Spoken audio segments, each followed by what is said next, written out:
Welcome back to lesson 3, and today we're going to get our hands dirty and try and go through one rep. Now this is one rep on the entrepreneur, and this is one of the biggest categories that school really will not help you prepare well enough for, because there's so much that goes into being an entrepreneur.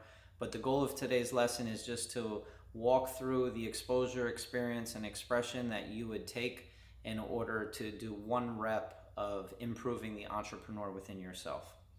So the first exposure is you're going to listen to one practice building podcast clip.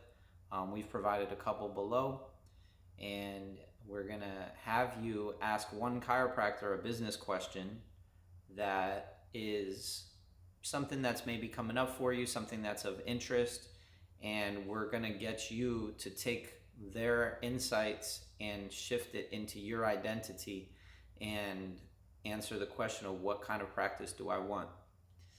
This whole sequence, when facilitated by our ChiroTrack platform, will happen effortlessly. It'll happen a lot quicker than you taking the time to go find the podcasts, to call up the chiropractors, ask those questions, or maybe ask your teachers all at the same time. Have the question ready for you to transfer those insights into your own identity shift. So one rep is going to help you in that, and by this point hopefully you've gone through those 3 pieces and come away with something.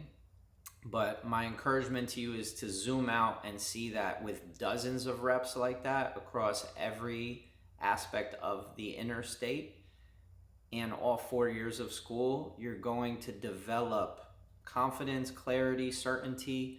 You're going to have some real experiential wisdom of what it feels like to be thinking like a chiropractor, acting like a chiropractor. It's not just going to be you graduated and now you have a license to practice chiropractic. It's going to be like, I just spent 4 years in an immersion experience, not only getting through the rigorous curriculum, but having something that helped me get the most out of my experience in school.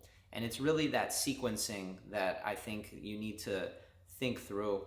If you want to reach out to us through Calendly, we'll talk more in depth with you about what our program offers and how you can take baby steps, and maybe not jump right in, even though we think that this is the best investment you can make right now in your education. But if you want to see the entire map of how we do this throughout the program, join us for lesson 4. See you then.